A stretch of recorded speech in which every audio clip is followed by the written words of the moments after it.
Hi,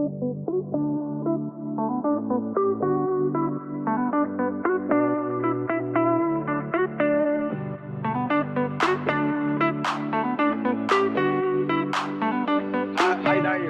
Thanks for your time with us. Yeah, and I don't want to talk even about maybe about my past.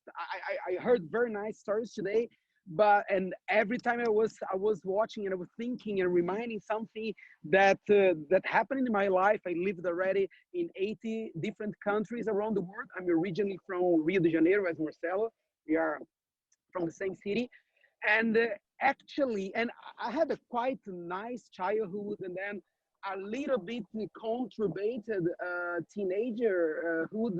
I lost my father when I was 16 years old. It was a very big growth for me. But you know what? I mean, I was listening to everyone and thinking, and probably all the experiences I had till now definitely brought me to here, to the situation I am now, but probably will not drop me to the future, will not drive me to my future. I think my future depends much more on me and my future actions that not necessarily has to do with what I did in the past, harder than all these set of experiences. So I would like to talk about the future. I don't know, Marcelo, if you are okay with this, but instead of talking about my past, I would like to talk about the future, and that probably would be the most best advice that someone would give me when I was a teenager. That was, well, thinking about your uh, thinking about your resilience much more than your smartness. I think that's what I would like to talk to you about today. As I said, I come from Rio de Janeiro, a very big city, and now I'm living. I will do a little bit showing you my city. I'm living in a small city in Italy called Rovolon. We are around 5,000 people, and the city is this. We have the church here in the back, and then in my back now, let me see if I can turn here. Yeah, in my back now, I have the city hall, and then a little bit over there we have the police station, and then all the nature. And you know, living in a small city, it's more or less. Let me organize my camera. It's more or less about this. Is about having a very communitary, let's say, life, and that's what's dropped me here, and that's what I think that will be the future of our cities, and that's what I would like to talk to you today a little bit about. I know that a lot of guys that are listening to us now, you are from small cities, and maybe you have the dream to go to live in a big city like New York. I saw our colleague that was in Thailand that is from New York, or I don't know. I just came from Barcelona 2 years ago. I was still living there, and and I work with smart cities, and what I see now as a very big trend is that even big cities are trying to reproduce the life of the small cities. The quality of life is something really important. And I saw a very nice project in Paris, just starting now, called 15 Minute City. It's a friend of mine, Carlos Moreno, that is advising the city hall in this project. And the idea there is to bring everything that is commodity or services not not more far than 15 minutes from your house. So you can or drive or bike or even walk, and you can have everything in your surroundings. That's what I have here in my small cities. I have also participated in a very nice project in Barcelona called Super Blocks. And the idea was exactly this. We took out the cars from the streets, reduced a lot the possibility of cars passing through these districts, and we painted all the streets, and we put it in new playgrounds and areas for the neighborhood to join together and to talk and to have a quality life. And again, it's exactly what happens, what we have in small cities. So with all these pandemic, with all these crises that we are living now, and I understand that some of you could think that could be more difficult for you in the future. I see that probably it's exactly the other way around. I see that these pandemic, it's much more a catalyzer of what some movements that we were already seeing, like this one. And I can tell you three, let's say, trends we are going to have to the near future that can help you a lot to take your future decisions and to start your career. First, the world is going somewhere in the other direction of globalization. I think that we are going to still get a lot of connections, and it will be more and more important. I used to travel a lot. I've met Marcelo in different stages around the world. Probably he's one of the guys that I know that maybe travels more than me, but the world is becoming local.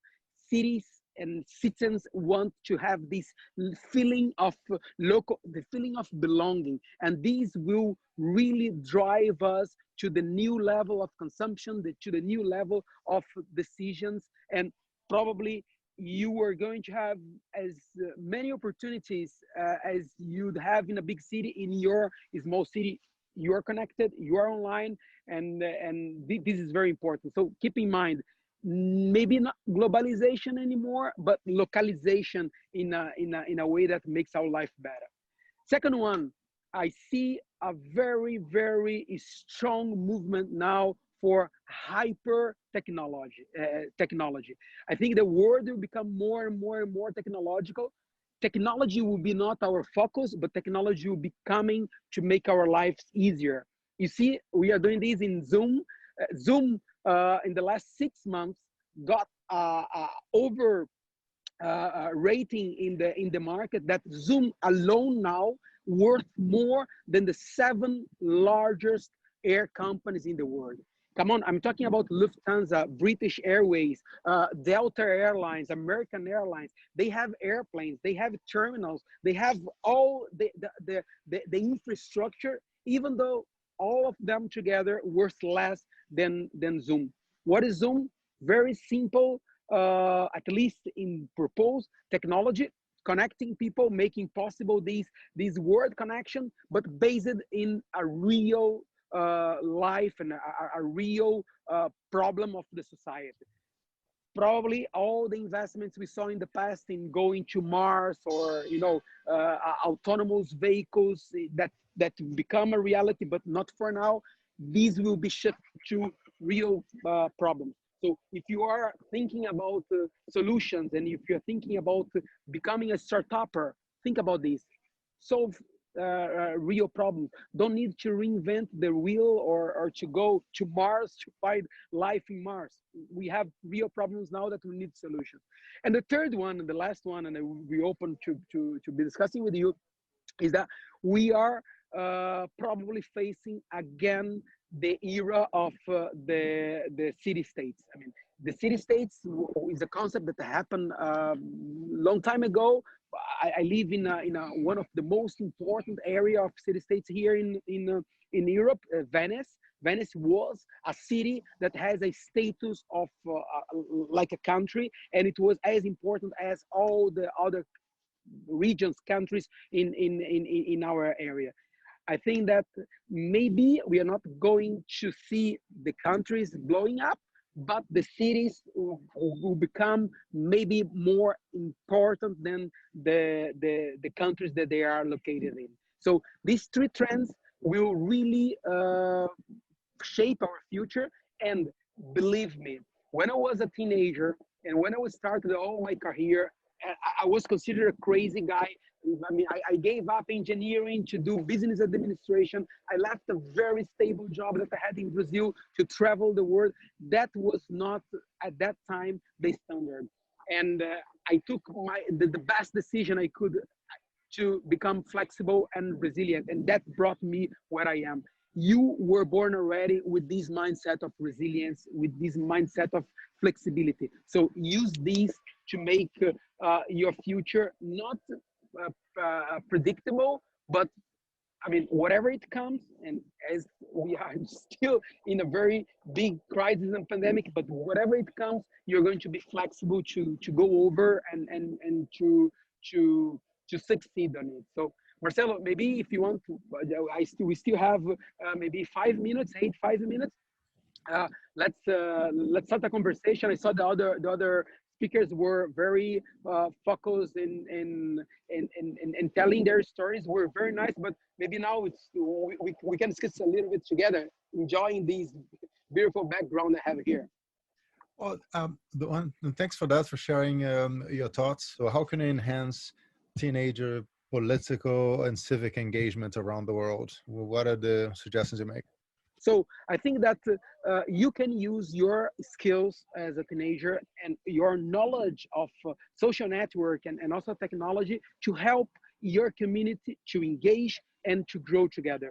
Smart city is about smart people, and we are not doing new cities or the use of technology will not making the city smarter. It's a society that is becoming smarter, and you can have an important role on it. Yeah, Marcelo, still there? Okay. yeah. The thing that is worth mentioning, usually teenagers are very self-conscious, right? So they're like, "Oh, I'm not good enough. I don't fit in," and they are missing out on opportunities to uh, make suggestions and take the lead. Right? Literally say, I have identified the problem, and it's not like the world is running out of problems to be solved anytime soon, surely not at the local level. And gathering support, saying, I decided to do this, I can start doing that alone. It will be faster, more efficient if I have people supporting me, and really understanding that they have this power. They can really make a big difference. The example that comes to mind are those two girls from Bali who did a TED talk a while back. They just decided there are too many plastic bags around the island, and in a few years, they managed to ban plastic bags from the whole island. I mean, it's forbidden now to use plastic bags in Bali. Oh, this is the latest that I heard. And they were very young. They're like 12 or 13 years old. And what tends to happen is that other teenagers may think, wow, this is civic engagement. Yes, plastic bags are bothering me, but it's not in my neighborhood. That would not work here. And the message that it needs to get out there is like, it would definitely work wherever you are in the world if you have the right level of support. Like if you have an initial outreach to your teenager friends and they go like, yeah, the plastic bags, they bother me, but I am busy playing video games, or I want to go to watch a movie or whatever it is. It doesn't mean that the problem is going to disappear. It just means that you need to keep on trying. And one of the dictums that I heard that resonate the most, I think that are very powerful, is like, when you're tired, you should learn how to rest, not to give up. Right. So Yes, you, definitely true. if you go and talk to your parents, and I'm trying to be very kind here, because of course, teenager relationships with parents, they're very complex and very unique. Sometimes the parents will say, this is not something you should be spending your time on, especially in the Asian countries where they have to study crazy hours to be able to get into the best universities, because this really defines their life. It doesn't mean that a lack of support from parents and friends means it's something that should not be done. You may want to take their advice into consideration and say, okay, I am not going to be doing that half of my time because I need to finish my studies. I have no household course to do, but I want to do that anyway. I'm so passionate about this. I spend 5% of my time. Every time that I have free time, I'll spend a significant amount in this kind of efforts. And just have an outreach, sometimes just making the phone call to the town hall and asking who's the person responsible for plastic bag pollution in the city. Like it's their job to give you an answer, right? No, your parents are paying taxes, and the city is there to serve you, not the other way around. If you don't, some countries, it sounds like it's a upside down logic being applied. And all of a sudden, you may have opportunities that you wouldn't have otherwise of the feedback being, we do have a program, there is a support group, here's a phone number of the person who's leading that.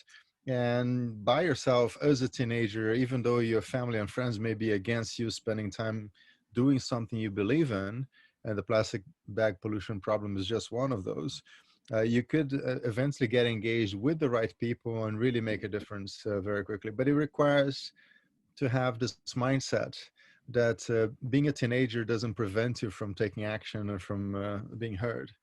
And I do believe that this is a message that more teenagers should listen to. Definitely. And also being a teenager doesn't mean that you don't have already the tools that you need to start changing the world. Actually, it's exactly the other way around. I mean, probably if me and you, we are more or less same age, in Rio de Janeiro, when we were, I don't know, 12 years old, at that time, we didn't have neither the tools or even the attention enough to talk. I mean, we were considered still child, and we had no voice. Nowadays, with all the internet connection, I mean, the butterfly effect that you can influence ways, miles away from where you're doing something. I mean, it's more a reality now than it was ever in the story of the humanity. So I think that, yeah, and you must also understand that maybe what you were trying to explain to your parents are not so clear to them because they have different backgrounds and they see the world in a different way. So it's also your duty to try to leverage them to the perspective that you have. Just to finalize, I know that our time is already over, but when I volunteered myself here during the COVID for the task force for education, and we had to put it all the public system. Our public system here is not so big, but we're talking about 7 schools, 1,200 kids. We had to put them online in a situation that everybody was totally analogic 6 months ago. And my first ideas pop up, but when I decided to create a project, I put it together 4 generations. It was a lunchtime in my grandmother's house. I mean, the grandmother of my children, the mother of my wife. And after lunch, I put it together. My kids, one is 7, another one is 10. My wife and her mother that was also a teacher in the past. Now she is resigned. But anyway, retired.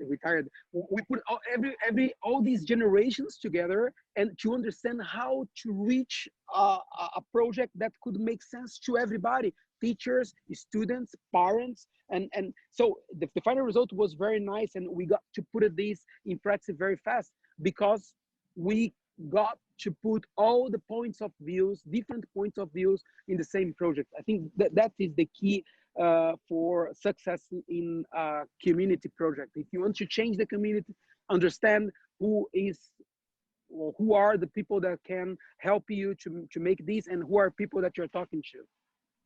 I know one thing that's worth mentioning based on that, I guess one remark is that after an Italian lunch made by a grandmother, what you did after was just to have some sleep. Exactly. And then when you woke up, you dealt to the kids. But the point I'd like to make in the Wisdom Accelerator community, and we do have people all around the world, the approach is microtasking to get the teenagers engaged. So there are certain things like setting up the Zoom call and signing the contracts and contacting the speakers and doing the curation. An adult has to do that, right? So it requires a personal connection and understanding to be able to do that efficiently. But above all, these are key tasks. I mean, without speakers, there's no Neoway weekend. But there are lots of other things, such as preparing the brochures and doing some research that the teenagers can do by themselves. And we call that microtasking because they tend to be relatively small chunks of work that are non-essential. And if they do become essential and the teenagers cannot finish it for whatever reason, of course, school always takes priority and they have their own lives, then a grown-up will take over, do it the first time, and then it's easier for the teenagers to say, this is how it's done. It's not that difficult. And I can ask person A, B, or C to do that. So this approach of basically showing trust, saying, look, they're there's a long list of tasks that must be done for us to achieve our objectives. Some tasks, they have to be done by the grown-ups, but from all the other tasks that are non-critical, non-urgent, just pick whatever you feel like doing. Would you like to learn more about doing research on the internet? Fantastic. No? So tell us what you come up with. Would you like to cut YouTube videos and learn more about editing skills? Great. And No? also producing the videos, right? Because I mean, no one has a better approach to talk through social networks than teenagers. I mean, they are used to this. They have their own idols there, their YouTubers and so on. So they know how to do it. Just to finalize, and not cutting you, Marcelo, but just to add, I mean, we're talking about teenagers, but we cannot forget also the generation Alpha that's coming up. I mean, my kid is 10 years old. He was editing in Final Cut Pro all the videos for me for our channel here during the pandemic. He's 10 years old and he was doing a fantastic job editing. It's a matter of I mean, partnering and trusting people to do the things with you. Definitely, I totally agree with you. Yeah, the other thing, an element that is worth considering is that if they can put on their CVs that they were editing videos when they're 10 years old, this stays with them for life. Right? So this is something that when they're 50 years old, they're going to say, wow, you started editing videos when you're 10 years old. Tell me that story, right? No, when you're having interactions with people. So what and the video is there to prove, right? It's not about like, no, you can see it online. The video is there and I put it there. The name of my kid as the editor, you know? So yeah, fantastic. Yeah. Brilliant. And in terms of this civic engagement, what happens is that it should not be an issue for a city with 5,000 inhabitants, such as yours, to say, here's a group of teenagers who are willing to participate. So of course, having their enthusiasm is paramount. Like they have to understand that they are welcome when it comes to helping, and they will need to be willing to be there. But once you reach that stage and have a kind of a subset of the teenagers in the village who are willing to help, they need to understand there are lots of things that they're perfectly capable of doing, like research on the internet. Like, tell us how other cities with 5,000 people are currently dealing with this situation. Like, go to Wikipedia and figure out which other cities in Veneto, the region of Venice, have around 5,000 people, and make a phone call to the school to ask, how are you guys doing the online thing? And come up with a summary of best practices. Now, this is a task that is important for sure. It could really make a big difference when you have 80% of the schools using a specific software. You most likely want to check the software to figure out how it works and if it's adapted to your problems.